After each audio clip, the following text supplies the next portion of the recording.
के अवसर पर आयोजित उर्दू डे कॉन्फ्रेंस के सदर और यूनाइटेड मुस्लिम मोर्चा के अध्यक्ष जनाब डॉक्टर एजाज अली साहब की पुण्यतिथि मनाई जा रही थी। 2 महीना पहले उसी अवसर पर यह बात आई थी। उसमें यह मांग उठी थी कि सरवर साहब की जयंती को सरकारी तौर पर मनाया जाए, राजकीय समारोह आयोजित किया जाए। और उसी समय हमने इस बात का ऐलान किया था कि अगले साल यानी 2008 के 10 जनवरी को सरवर साहब के जन्मदिन को राजकीय समारोह के रूप में मनाया जाएगा। और उस समय बात आ गई थी कि सरकार का जो समारोह होता है वो तो सुबह होता है, लोग आते हैं, उनकी तस्वीर पर फूल चढ़ाते हैं, लेकिन उस दिन सरवर साहब से जुड़े लोगों को, सरवर साहब पर जिनका यकीन था, जिनको सरवर साहब ने दिशा दी, वैसे लोगों को इकट्ठा होना चाहिए। और उसी समय डॉक्टर एजाज अली साहब ने कहा था, कमाल अशरफ साहब ने कहा था कि हम जरूर जयंती मनाएंगे और खूब अच्छे ढंग से मनाएंगे। और उसी दिन ये अभी तय हो गया था कि श्री कृष्ण मेमोरियल हॉल में जयंती होगी। तो आज मुझको खुशी है कि आज सुबह उस ऐलान के मुताबिक सरकार ने फैसला किया कि हर साल गुलाम सरवर साहब के जयंती को राजकीय समारोह के रूप में मनाया जाएगा। तो आज पहली बार राजकीय समारोह के रूप में मनाया गया और काफी संख्या में सवेरे भी लोग इकट्ठा हुए। हम कई राजकीय समारोह में आते हैं, शामिल होते हैं, उसमें कम लोग शिरकत करते हैं, लेकिन मुझको आज देख करके खुशी हुई कि भारी संख्या में लोगों ने राजकीय समारोह में भी शिरकत किया। ये हम जरूर डॉक्टर एजाज अली साहब को और उनके पूरे टीम को मैं बधाई देना चाहता हूं।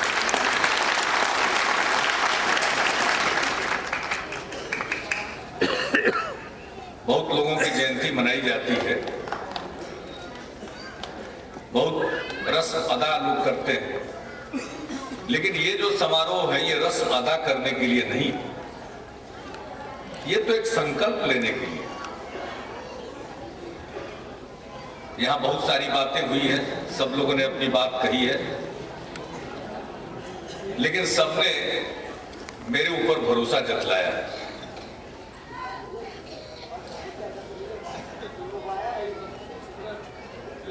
लोकसभा में एमपी की हैसियत से हमने दलित मुसलमानों के सवाल को उठाया था और उसको सुना गया था। उस बात को लेकर उस समय चर्चा हो गई। हमने यही कहा था कि भाई किसी भी प्रकार से भेदभाव नहीं होना चाहिए।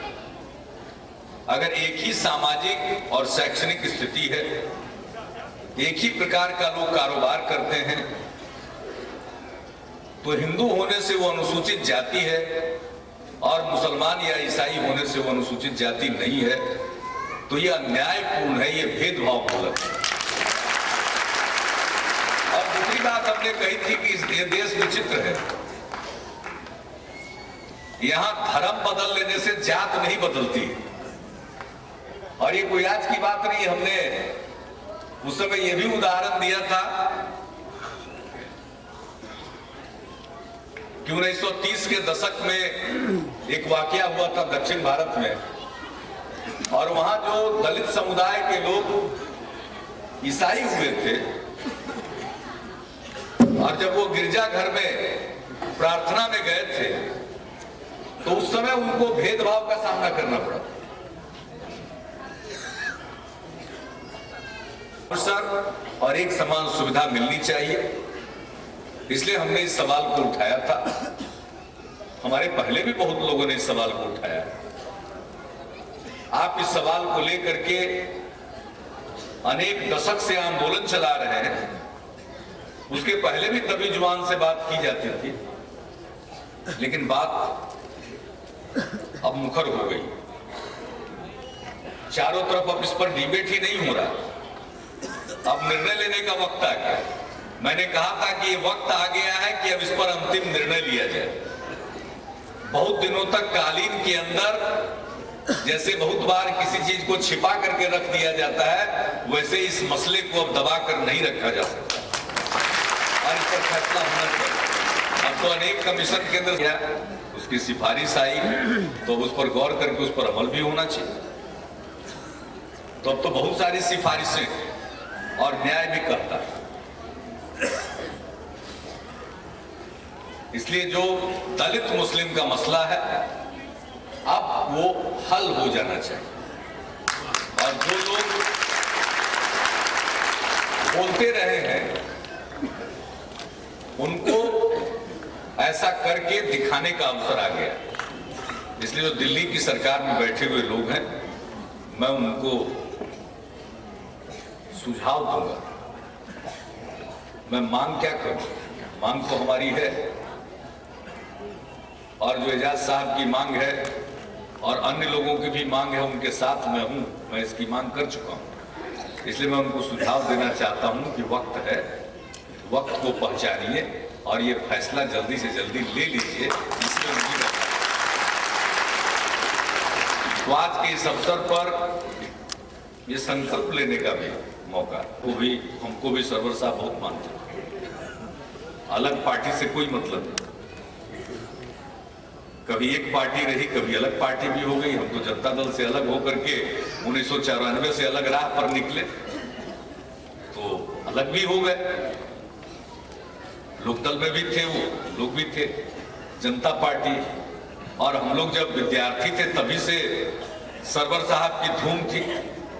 पहले नेता थे, क्या बोलते थे, नशमा बांध देते थे। जिसको आप कह सकते हैं कि कोई तकरीर दे और जिसको कहिए कि एकदम लोग एक तरंग चारों तरफ लगता था कि फैल रहा हो, सबके दिल और दिमाग पर वो छा जाते थे। ऐसी अच्छी तकरीर देते थे, ऐसा जोरदार ढंग से अपनी बात को रखते थे। हम लोगों को ये संकल्प लेना चाहिए कि समाज की मुख्य धारा से जो निकला हुआ व्यक्ति है उसको मुख्य धारा में लाएं। और मैं आपको इतना ही बताना चाहता हूं कि हमारी जो हैसियत है, अपने देश में जो आईन है, हमारा जो संविधान है, उसके हिसाब से राज्यों में सरकार है, केंद्र में सरकार है। हमारे पास जो जिम्मेवारी है, हमारा जो दायित्व है, उसको हम निभाने की कोशिश कर रहे हैं। और उसमें ये हमेशा इस बात का ख्याल रख रहे हैं कि समाज में जो लोग हाशिए पर रहे, जो पिछड़ गए लोग, उनको कैसे आगे लाया जाए। बहुत सारी बातों की आलोचना लोग बिना जाने कर देते हैं। अब हमने देखा कि तालीम का क्षेत्र लीजिए, तो तालीम में यूं तो बिहार ही अगर औसतन रूप से देखिए तो जो इसके मामले में राष्ट्रीय स्थिति है उससे हम पीछे हैं। अकलियत जमात खास करके मुसलमान लोगों में इसकी कमी है। अति पिछड़े वर्ग के जो लोग हैं उसमें कमी है, दलितों में कमी है। और दलितों में भी जब हम देखते हैं कि उसमें भी एक तबका है वो और ज्यादा पिछड़ा है, जिसको अब हम महादलित कहते हैं। तो हमने एक एक करके कदम उठाना शुरू किया। ये पीछे छूट करते बार कि जब तक बिहार आगे नहीं बढ़ेगा तब तक देश तरक्की नहीं करेगा। तो उसी तरह से बिहार कब तरक्की करेगा? बिहार तरक्की तभी करेगा जब इसमें जो पिछड़े हुए लोग हैं, जैसे महिलाएं, आधी आबादी वो पिछड़ी है, ऐसी कोशिश करनी होगी कि इनको हम मुख्य धारा से जोड़े। ये जो हाशिए पर हैं उनको जोड़े आगे। बड़ी अच्छी बात आपने कहीं अंसारी साहब ने चलाई थी कि कैसे हम जो गरीब मुसलमान हैं, उनके जो पिछड़े मुसलमान हैं, उनमें शिक्षा का प्रसार करने के लिए उन्होंने जो मकतब चलाए। तो इसी प्रकार से हमको ये देखना पड़ेगा कि कैसे इनके बीच में तालीम का ज्यादा से ज्यादा प्रचार प्रसार। अब दुनिया तो हमने पहले भी कहा था कि अब लाठी की तो है नहीं, दुनिया तो ज्ञान की है। जिसके पास जानकारी है वही कुछ हासिल कर सकता है। इसलिए हमको याद नहीं है, हम बहुत जमाने से ये चुनाव के दौरान नहीं, या चुनाव में के बाद सफलता मिल जाने के बाद नहीं, हम उसके पहले से कहते रहे कि भाई हम किसी को लाठी में तेल पिलाना नहीं सिखाएंगे, हम कलम में रोशनाई डालना सिखाएंगे। कलम में रोशनाई डालो, अगर लोग पढ़ेंगे तो आगे बढ़ेंगे। दुनिया में पूछोगी, ज्ञान की दुनिया है, जानकारी की दुनिया है, तालीम की दुनिया है। अब उसमें सब लोगों को आगे लाने के लिए तो जो तबका पिछड़ गया है उसके लिए विशेष पहल करनी पड़ेगी। और उन्होंने उनकी सिफारिश है कि 18 बिरादरी ऐसी है उनमें जो महादलित की श्रेणी में आए, बहुत पीछे। अब एक ही उदाहरण है, मुसहर बिरादरी के जो लोग हैं उनमें साक्षरता, लिटरेसी 6%। अब कोई कहे कि सबको बराबर दीजिए तो भाई कमाल की चीज है। बराबरी का हिस्सा, बराबरी का हक प्राप्त करने लायक उसको अगर नहीं बनाया जाएगा तो बराबरी के लड़ाई में, बराबरी के दौड़ में वो शामिल कैसे हो सकता है? इसलिए ऐसे तबकों के लिए विशेष पहल करनी पड़ेगी। और इसलिए डॉक्टर लोहिया ने कहा था विशेष अवसर का सिद्धांत, तो हम उसी को मानते। गुलाब सरवत साहब इस चीज को मानते थे, तो उसी विशेष अवसर के सिद्धांत को मानते हुए, ताकि सब समान अवसर का लाभ उठा सके। ये कोई पक्षपात नहीं है। अगर मुसलमानों के विकास के लिए कोई काम करने की बात होती है, उनके जो पसमानदा तबके हैं उनके विकास के लिए कोई हक दिलाने के लिए मांग होती है, तो बहुत लोग अगर इसके बारे में वो कहें कि ये बात कम्युनल है, ये गलत बात है। ये कम्युनल नहीं है, ये तो सोशल है, ये सामाजिक बात है। आप देश को आगे ले जाना चाहते हैं तो आखिर देश के नागरिकों का विकास करना चाहते हैं, तो जो भी नागरिक, तो समाज का वो तबका जो पिछड़ गया, जिनको हमने गिनाया, महिलाएं हैं, सबको साथ लेकर चलिए। और सबको साथ लेकर चलकर ही हम बेहतर समाज बना सकते हैं। तो आज के इस मौके पर हम यही संकल्प लें कि हम साथ मिलकर चलेंगे। और आज जो लोगों का भरोसा बढ़ा है, वो भरोसा बढ़ा है हमारी बात से नहीं। बात करने वाले लोग तो बहुत होते हैं। हमारा संकल्प है कि हम बात कम करेंगे, जुबान कम चलाएंगे और हम काम करेंगे। लोग जुबान से बोलेंगे, दूसरे लोग जुबान से बोलेंगे हमारे मुखालिफ, और हमारा काम बोलेगा, और उन दोनों के बीच में मुकाबला होगा और जनता फैसला करेगी। इसलिए हमने अल्पसंख्यकों के विकास के लिए 10 सूत्री कार्यक्रम बनाया। हमने जो जो बात कही है उस पर एक एक करके हम अमल कर रहे हैं। भागलपुर में दंगा पीड़ितों को न्याय नहीं मिला, जितना न्याय उनको मिलना चाहिए था वो न्याय उनको नहीं मिला। हमने कहा था कि उनको न्याय दिलाएंगे। बहुत सारे ऐसे, हमने सीआईडी को कहा कि इस मामले की तहकीकात करिए। उन लोगों ने तहकीकात किया और पहली नजर में 29 ऐसे मामले निकले जिसमें एविडेंस था, लेकिन फिर भी मामले को खत्म कर दिया गया था। दंगाइयों को बचाने के लिए उन 29 मामलों में अदालत की इजाजत लेकर उन मामलों को खोला गया, फिर से उसका इन्वेस्टिगेशन हुआ और इन्वेस्टिगेशन के बाद कई मामले में तो चार्जशीट हो गया और कुछ मामलों में तो ट्रायल प्रारंभ हो गया और एक मामले में अदालती कार्रवाई पूरी हो गई और सजा भी दी गई। तब इसका कौन जवाब देगा? दंगाइयों को बचाने की कोशिश होती रही। तो हमने कहा था कि भागलपुर के दंगा पीड़ितों को न्याय दिलाएंगे, सो न्याय दिलाना हम लोगों ने शुरू किया। भागलपुर के दंगा पीड़ितों को भी दिया जाए। हमने प्रधानमंत्री से मुलाकात करके ये बात कही। फिर जस्टिस एनएन सिंह कमीशन बहाल किया, उन्होंने भी अपनी सिफारिश दे दी। इसके बाद भी हमने केंद्र को कहा, मिल करके कहा, लेकिन आज तक कोई निर्णय नहीं हुआ।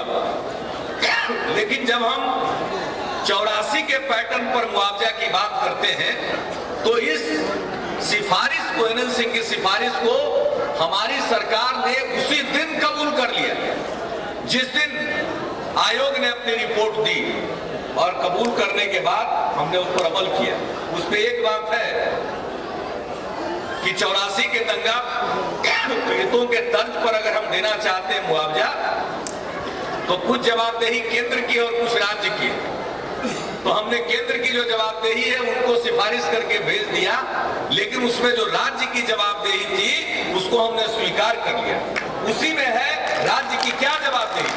राज्य की जवाबदेही है कि जो दंगा पीड़ित अनाथ बेसहारा परिवार है उसको आप मासिक पेंशन दीजिए, और वो पेंशन की सिफारिश को हमने स्वीकार किया और सितंबर महीने से ही 2500 रुपया वैसे बेसहारा अनाथ परिवार के लिए हमने मंजूर कर दिया। आज भागलपुर में जाकर के पता कर लीजिए, उनको पेंशन का के लिए अकाउंट खुलवा करके बैंक में, अब सीधे वो कहीं दफ्तर में नहीं जाना, तलक खोला जाए, मकतब खोले जाए। आपने बताया जज साहब ने कि हम उसी से आए हैं, हम भी गांव के किसी पाठशाला से पढ़ करके निकले हैं। ये हम सब लोगों के लिए ऐसी बात है। आज की स्थिति में अब प्राइमरी एजुकेशन, प्राथमिक शिक्षा का इतना ज्यादा प्रसार हो रहा है, जितने स्कूल खोलने की जरूरत है उतना स्कूल हम खोल रहे हैं। उसमें उर्दू टीचर, उसमें सभी विषयों के टीचर, ये सब दिए जा रहे हैं। मैं एजाज साहब से अनुरोध करूंगा कि यूनाइटेड मुस्लिम मोर्चा इस पर गौर करे। जो हमारा प्रोग्राम है और उस प्रोग्राम में जितने स्कूल खोले जा रहे हैं उसमें कहीं भी दलित मुस्लिम आबादी, पिछड़े मुस्लिम आबादी या अन्य मुस्लिम आबादी या और किसी इलाके में उनको लगता है कि आज स्कूल नहीं है, वो बताएं, वहां स्कूल खोला जाएगा। उसी प्रकार से उनके टीचर हो जो उनको ठीक ढंग से पढ़ा सके, इस तरह की बात हो। बच्चे हैं तो मास्टर नहीं, मास्टर है तो बच्चे का है, यही हालात है। आज हालत यह है कि 2 लाख टीचर की बहाली हो गई, अभी 1 लाख के करीब और बहाली होने वाली है। सारे जगहों पर स्कूल का बिल्डिंग बन रहा है। तो ये जब सारा काम हो रहा है तो क्या इससे समस्या का हल नहीं हो रहा? अगर इससे समस्या का हल नहीं होगा तो आप यकीन मानिए, जो हमने कहा कि हमारे पास जो स्कीम है, इससे अगर जो हमारा पिछड़ा हुआ तबका है, पिछड़ा हुआ क्लास है, अगर उसकी समस्या का समाधान नहीं होता है तो वैसी स्थिति में उनके लिए विशेष कार्यक्रम चलाएंगे। तो उस हालत में आपने जो कहा है आप इसको गौर करके देख लीजिए। अगर इससे वो बात पूरी नहीं होती है तो जो आप बात बता रहे हैं उस पर भी हम गौर करने के लिए तैयार होंगे। लेकिन एक बार आप बैठ जाइए, बनाया जाएगा, उसमें उनका जो काम है, उनकी जो किताबें हैं उसको देखते हुए उसमें कैसे बेहतर ढंग से किया जा सकता है, मैं आप सब लोगों से उसमें सलाह लूंगा और उसके हिसाब से उस स्मारक भवन में वैसा इंतजाम किया जाएगा। लोग पढ़ें, सीखें, वाचनालय हो, पुस्तकालय हो, कई प्रकार के लोग ट्रेनिंग लेने के लिए जा रहे हो तो उसके हिसाब से उसकी तैयारी हो जाएगा, ताकि सब लोग हर साल, और हम तो चाहते हैं, मेरी इच्छा तो यही है कि अगले साल का जो 10 जनवरी हो उसमें श्री कृष्ण मेमोरियल हॉल में आकर के सरकारी समारोह में फूल न चढ़ाएं। हम तो चाहेंगे कि वहीं पर जहां हम बनाना चाह रहे हैं वहीं पर उर्दू मीनार में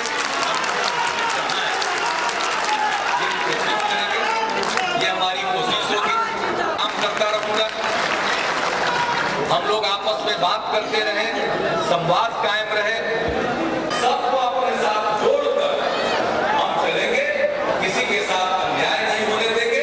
और जिस प्रकार का माहौल पिछले 2 वर्षों में बरकरार है, सांप्रदायिक सद्भाव का माहौल और सामाजिक सद्भाव का माहौल, ये दोनों आपस में भाईचारा का, मोहब्बत का, प्रेम का जो एक माहौल बना है, ये सबसे बड़ी चीज है। लोगों के मन में डर नहीं था, ये सबसे बड़ी चीज है।